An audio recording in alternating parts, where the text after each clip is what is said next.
Shalom, Bapak Ibu, Saudara-saudari yang terkasih dalam Tuhan Yesus Kristus.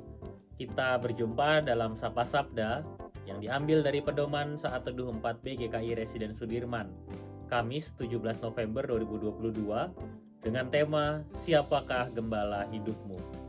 Sebelum kita bersama-sama merenungkannya, mari kita bersatu di dalam doa. Tuhan yang penuh kasih, kami akan membaca firman-Mu, dan biarlah firman-Mu selalu jadi pegangan pedoman dalam hidup kami. Pimpinan sertai kami ya Tuhan, dalam nama-Mu kami berdoa. Amin. Bacaan pada hari ini diambil dari Yeremia pasal 23 ayat 1 sampai 6. Yeremia pasal 23 ayat 1 sampai 6. Celakalah para gembala yang membiarkan kambing domba gembalaanku hilang dan terserak. Demikianlah firman Tuhan. Sebab itu beginilah firman Tuhan Allah Israel terhadap para gembala yang menggembalakan bangsaku. Kamu telah membiarkan kambing dombaku terserak dan tercerai-berai, dan kamu tidak menjaganya. Maka ketahuilah, aku akan membalaskan kepadamu perbuatan-perbuatanmu yang jahat, demikianlah firman Tuhan. Dan aku sendiri akan mengumpulkan sisa-sisa kambing dombaku dari segala negeri kemana aku mencerai-beraikan mereka. Dan aku akan membawa mereka kembali ke padang mereka. Mereka akan berkembang biak dan bertambah banyak. Aku akan mengangkat atas mereka gembala-gembala yang akan menggembalakan mereka, sehingga mereka tidak takut lagi, tidak terkejut, dan tidak hilang seekor pun. Demikianlah firman Tuhan. Sesungguhnya waktunya akan datang, demikianlah firman Tuhan, bahwa aku akan menumbuhkan tunas adil bagi Daud. Ia akan memerintah sebagai raja yang bijaksana dan akan melakukan keadilan dan kebenaran di negeri. Dan dalam zamannya, Yehuda akan dibebaskan dan Israel akan hidup dengan tenteram. Dan inilah namanya yang diberikan orang kepadanya, Tuhan keadilan kita. Demikianlah firman Tuhan. Berbahagia kita yang mendengar dan melakukannya. Haleluya. Bapak, Ibu, Saudara-saudari, ada dua tipe gembala dalam kebiasaan kehidupan pada masa lalu. Gembala yang pertama adalah gembala yang menggembalakan domba-dombanya sendiri. Ini berarti gembala yang hadir sebagai seorang pemilik, tetapi sekaligus juga memperhatikan kebutuhan makan dan minum dombanya, serta menjaga domba-dombanya sendiri. Nah, tipe yang kedua adalah gembala yang tidak punya domba, namun diberi upah untuk menggembalakan domba milik orang lain.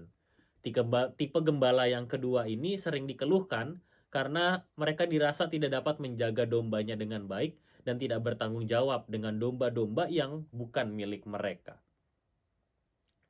Yeremia dipanggil untuk menjadi seorang nabi yang menyampaikan nubuat dari Allah kepada bangsa Yehuda.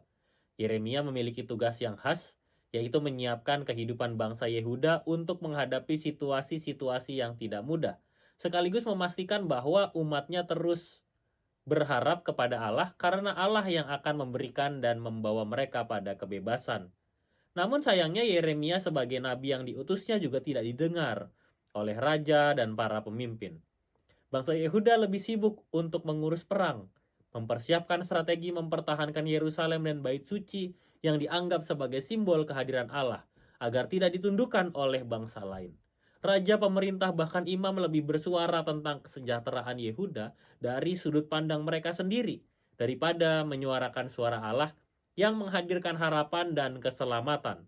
Pada akhirnya, semua usaha itu pun menjadi sia-sia karena Yerusalem dan Bait Suci kemudian jatuh ke tangan Babel.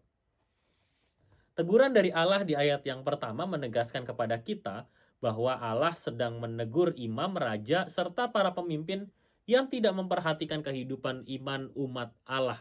Bahkan mereka menggiring umatnya untuk meninggalkan Allah dan membuat mereka lebih memperhatikan kondisi bangsanya saja tanpa perlu memikirkan kehidupan dalam pimpinan Allah. Hal ini menunjukkan secara jelas bahwa mereka tidak memberi perhatian pada kehidupan dan pertumbuhan rohani. Di tengah kondisi ini Allah kemudian mengambil tindakan yang tegas, yaitu Allah mengumpulkan, menumbuhkan, dan membebaskan. Nubuat ini menunjukkan bahwa Allah mengambil peran gembala dengan mengumpulkan dombanya. mengangkat gembala bagi mereka, menumbuhkan tunas adil bagi Daud, serta menjadikan Yehuda dan Israel kembali lagi bersatu dan merasakan kehidupan yang lepas dari berbagai tekanan.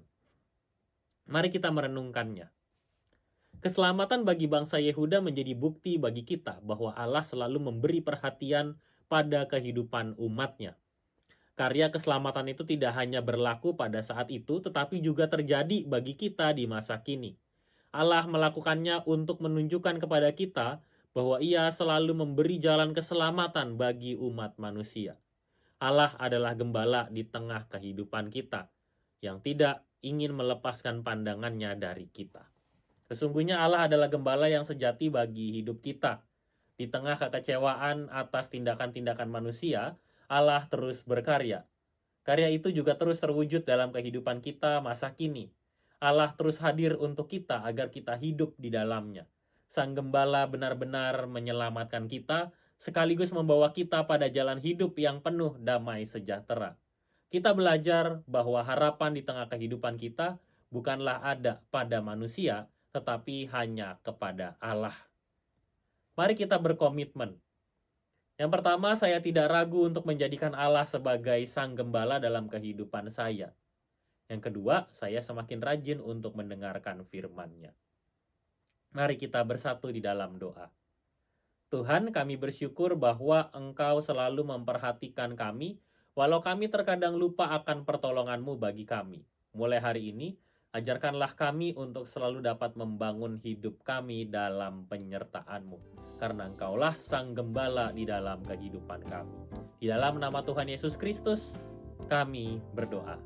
Amin.